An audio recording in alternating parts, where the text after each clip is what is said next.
또 갓 입학을 한 친구들 중에서 뭔가 활동을 다 하고 나면 들고 나와가지고 선생님 이거 다 했으니까 신비 아파트 보여주세요. 신비 아파트?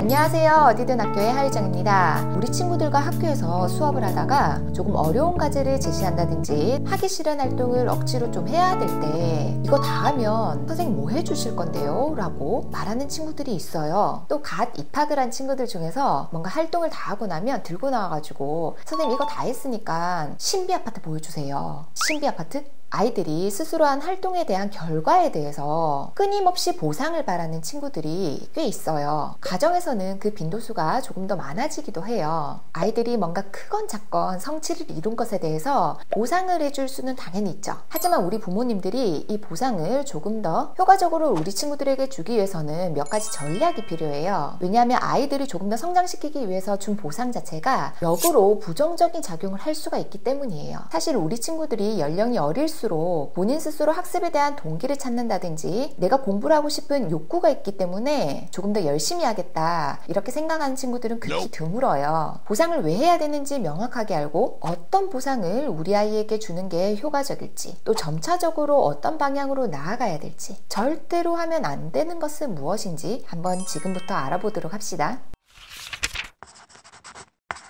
먼저 우리 친구들에게 보상을 해야 되는 이유는 아이들의 동기를 높이고자 하는 거예요. 교육심리학에서는 아이들의 학습 능력을 조금 더 향상시키기 위해서 동기이론을 굉장히 중요하게 생각을 하는데요. 이 동기이론 중에서 강화라고 하는 개념이 우리가 소위 말하는 보상에 해당되는 거예요. 스티커를 붙여준다든지 칭찬 도장을 찍어준다든지 또는 가정에서 너 이만큼 성적이 오르면 뭐 핸드폰 바꿔줄게 또 용돈 올려줄게 이런 보상 조건 또는 강화 요인 때문에 아이들의 학습 동기가 올라간다 하는 것은 외적인 부분에 의해서 동기가 올라가는 거잖아요. 반면에 공부가 너무 재미있고 성취하고 싶은 욕구가 있고 너무 즐거움을 느끼는 것 자체가 동기로 작용하는 내재적 동기. 매슬로우의 욕구 이론 중에서 가장 상위 단계 자아 실현의 욕구에 의해서 이런 공부를 하고자 하는 동기가 발생하는 굉장히 이상적이죠. 그런데 대부분 우리 초등 수준의 우리 친구들 같은 경우에는 스스로 내적 동기를 가진 친구는 굉장히 드물기는 해요. 그런데 정말 충격적으로 무동기도 있어요. 동기 자체가 없다는 거예요. 무동기. 왜 해야 되는지 모르겠고 의욕 자체가 없는 거죠. 2단계에서 필요한 게 바로 외적인 동기라도 가질 수 있도록 도와줘야 되겠죠. 이대로 놔두면 안 되니까. 시도조차 해보지 못한 아이가 너무 넘어야 될 단계가 많은 거예요. 그래서 중간중간 단계로 넘어가기 위해서 그때마다 적절한 보상을 해주는 게 아이들이 이 마지막 단계로 넘어가는데 조금 더 수월해지겠죠.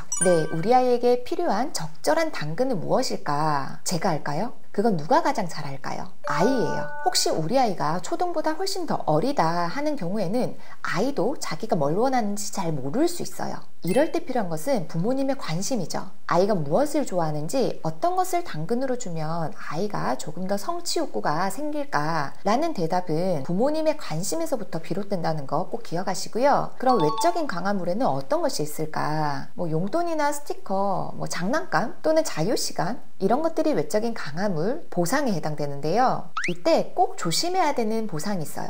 핸드폰이에요. 제가 아이들에게 그런 이야기를 굉장히 많이 전해들어요. 선생님 이거 잘하면 엄마가 핸드폰 게임 몇 시간 시켜주기로 했어요. 핸드폰 게임을 좋아하는 친구라면 분명히 일시적인 효과는 있을 거예요. 그런데 엄마가 정해준 그 시간까지 딱 하고 나서 엄마가 이제 그만해야지 또는 어쩔 수 없이 이거 닫을 때 아이들 표정 굉장히 아쉽고 굳을 거예요. 핸드폰을 딱 덮고 나면 아이들은 심리적인 만족감을 전혀 가지지를 못했어요. 아이들은 그 핸드폰을 받았던 그 시간을 휴식의 개념으로 사용하긴 했는데 실제로 우리 아이들의 뇌는 휴식을 하지 못했기 때문에 심리적인 만족감을 절대로 주지를 못해요. 그래서 그 이후에 일어나는 부작용들이 훨씬 더 심하다는 거예요. 선생님 이미 아이가 핸드폰을 보상으로 생각을 하고 있는데 갑자기 뺏는 것도 좀 무리 아닌가요? 네, 엄청 힘든 일이죠. 그래서 이 이야기를 딱 듣고 나서 오늘 할 일 다 끝나고 나면 그동안 핸드폰 봤지만 오늘부터는 안 돼. 너 딴 거해. 이러면 더 역효과가 나겠죠. 아이들과 협의해서 최대한 그 시간은 줄여나가시는 게 바람직하고요. 대신 아이들이 그 부분에 부분에 대해서 허용을 하고 잘 따라온다, 그리고 잘 따라오게 하기 위해서는 핸드폰을 보는 것만큼 더 재미있는 활동을 찾아주셔야 돼요. 그것보다 더 재미있는 것은 아이들마다 각자 다르겠죠. 제가 학교에서 아이들이랑 가정에서 부모님들이 해줬으면 하는 것들을 종종 이야기를 한번 나눠보는데요. 핸드폰 이야기 굉장히 많이 나오는데 그것 빼고 또 뭐 돈이라든지 선물이라든지 또 그런 것도 뺀다면 주로 몸으로 놀 수 있는 것, 또는 시간이 꽤 소요되는 것, 또는 가족이 다 같이 할 수 있는 것, 이런 종류의 활동들을 얘기 많이 하거든요. 그런 거 참고하셔서 아이들이 요구하는 것과 그리고 우리 부모님들이 해줄 수 있는 것들을 한번 조율을 잘 해보셔서 조금 더 나쁜 것들은 가지를 쳐내고 좋은 방향으로 나갈 수 있도록 해야 되겠죠. 그럼 우리가 이런 외적인 강화물을 활용해서 아이들에게 어느 정도 학습 습관을 좀 잡았어요. 그럼 이제 시작이 좋은 거예요. 그럼 우리 부모님이 우리 아이로 하여금 이런 내적 동기로 가도록 유도하기 위해서는 이건 꼭 아셨으면 하는 부분이 자기 결정성 이론이에요. 자기 결정성, 자기 결정력, 이런 이야기 많이 들어보셨죠? 자기 스스로 결정한 부분에 대해서는 훨씬 더 흥미와 동기를 가지고 책임감 있게 행동할 것이다 라는 내용으로 많이 들어오셨을 거예요. 그런데 조금 더 자세하게 말씀을 드리면요, 이 자기 결정성 이론 안에는 자율성에 대한 욕구, 관계성에 대한 욕구, 유능감에 관한 욕구가 있어요.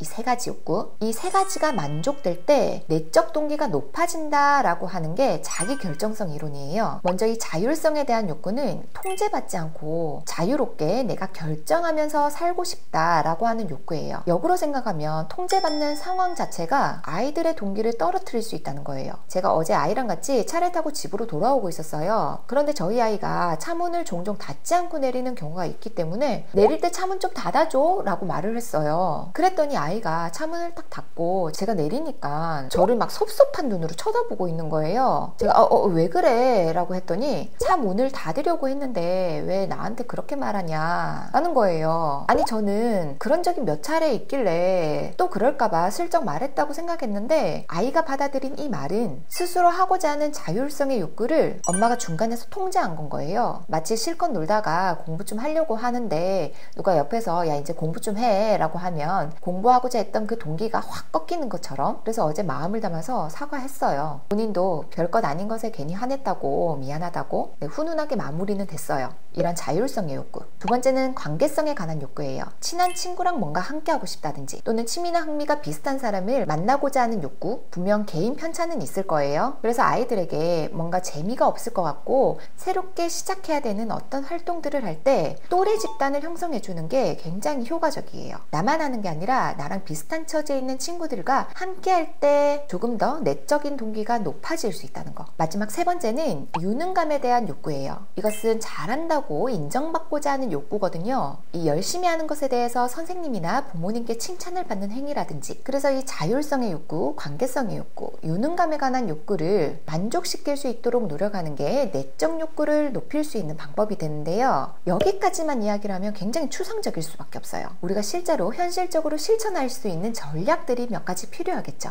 먼저 첫 번째가 선택권을 많이 줄 수 있도록 학습 환경을 설계해야 돼요. 그럼 그 선택권에는 어떤 게 있을까요? 이 선택권에는 학습 방법이라든지 또는 공부하고자 하는 과목, 공부하고자 하는 시간대 또는 학습량, 이런 것들을 스스로 선택하고 결정하도록 하는 거예요. 이 선택권들이 모이면 계획이 되겠죠. 이 계획을 스스로 설계하고 실천할 수 있도록 우리 부모님들이 도와주시는 거예요. 일방적인 지시형은 아이들에게 장기적으로는 굉장히 부정적인 영향을 낳을 수 있으니까 최대한 지양하셔야 되고요. 두 번째는 관계성과 관련된 방법인데요. 우리 아이가 어떤 집단에 들어갔을 때 조금 더 안정감을 느끼고 학습을 하고자 하는 성취 욕구가 오르는 그런 관계를 한번 찾아보세요. 그러면 우리 부모님들이 친구에만 한정을 할 수도 있거든요. 그런데 가족 안에서도 학습 그룹을 만들 수도 있어요. 함께 공부할 수 있는 시간 또는 과목, 이런 것들을 정하는 것도 괜찮아요. 그리고 세 번째는 유능감과 관련된 방법인데요. 아이들에게 주어지는 학습 과제, 수행 과제가 너무 어렵거나 또는 너무 쉬운 과제는 하고자 하는 욕구, 동기 자체를 꺾을 수 있어요. 그래서 항상 반 단계 정도 높은 수준, 그 정도 수준이 적당하고 내가 해냈다는 유능감을 스스로 가지면서 자기 효능감을 높이는 게 내적 동기를 강화할 수 있는 방법이에요. 그럼 외적인 보상을 보상을 디딤판으로 삼아서 아이들이 내적 동기가 조금씩 오르고 있을 때 단숨에 아이들에게 이런 외적 보상들을 다 제거해버리면 무너질 수 있겠죠. 그래서 적절하게 외적인 보상도 어느 정도 이루어져야 되는데요. 이 모든 보상에는 가장 기본적으로 깔려있는 전제 조건이 하나 있는데요. 바로 행위 자체의 보상을 하는 거예요. 80점이 100점이 된 결과의 보상을 하면 절대 안 되고요. 80점이 100점이 되기 위해서 이렇게 노력한 여러 날의 과정을 보상하는 거예요. 이게 가장 중요한 전제 조건이 돼야 돼요. 이 칭찬이라고 하는 보상도 너 100점 받았구나, 여기 이 부분에 칭찬을 하는 것이 아니라 너가 이만큼이나 노력했구나, 이렇게 꾸준히 며칠 동안 규칙적으로 한 게 너무너무 멋져, 이 과정에 칭찬을 하는 게 가장 중요한 전제 조건이라는 거. 그래서 이 외적인 보상을 할 때도 이 열심히 한 여러 날을 뭉쳐서 보상을 해주는 게 효과적이에요. 그런데 저학년 같은 경우는 이 텀이 최대한 짧고요. 이 짧으면 하루를 보상할 수도 있고, 그것도 어려운 경우는 한 가지 활동에 대해서 보상을 하고, 이게 점차 조금씩 늘려가는 거예요, 텀을.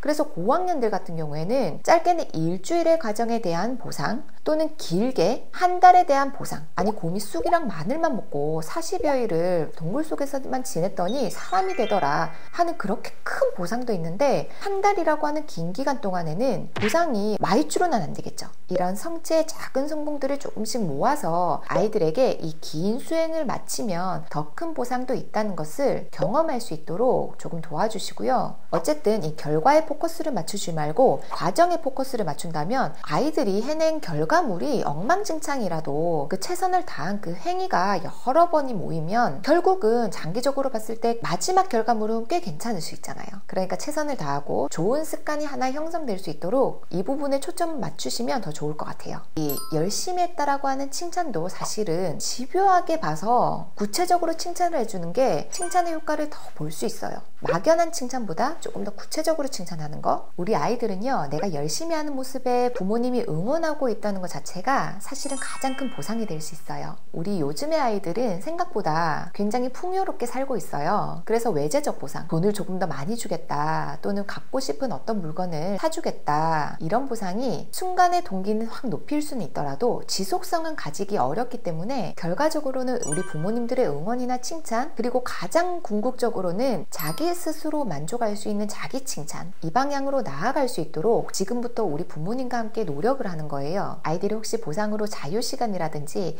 핸드폰 마음대로 할 수 있게 해달라 한다면 훨씬 더 흥미있고 재미있는 그런 활동들을 한번 함께 찾아보고 함께 몸으로 해주시는 게 조금 끊었으면 하는 부분에 대해서 빨리 단절시킬 수 있고 더 긍정적인 활동들에 대해서 흥미를 가질 수 있는 부분이니까, 이런 부분은 우리 부모님들의 노력이 조금 필요하시다는 거. 사실 핸드폰 던져주고 네 하고 싶은 거 해 하면 저희가 몸은 조금 편할 수 있는데 마음은 조금 불편할 수 있잖아요. 그래서 오늘 꼭 기억하셔야 되는 것은, 우리가 보상을 하는 이유는 동기를 높이기 위한 거. 동기라고 하는 것은 외적인 동기 그리고 내적인 동기가 있는데, 그것 말고 무동기도 있다. 이 무동기를 탈피하기 위해서는 외적인 동기로 나아갈 수 있도록 적절한 보상을 해줘야 된다는 거. 이 외적인 동기에서 다시 내적인 동기로 나아가기 위해서 이 자기결정성 이론, 자율성, 관계성, 유능감, 이 부분 꼭 기억하시고요. 보상으로서 단절시켰으면 하는 부분은 단번에 단절시킬 수는 없더라도 최대한 줄여나가시는 거. 그 부분은 부모님들 노력이 조금 더 필요할 수 있다는 거. 그리고 이 모든 보상들은 기본적으로 결과가 아닌 과정과 행위에 초점을 맞춰야 된다는 거. 칭찬을 할 때는 최대한 구체적으로 한다는 거. 오늘은 이만큼 말씀드렸습니다. 우리 아이들의 조금 더 발전적인 성장을 위해서 이 적절한 보상을 전략적으로 잘 사용하기를 바랍니다.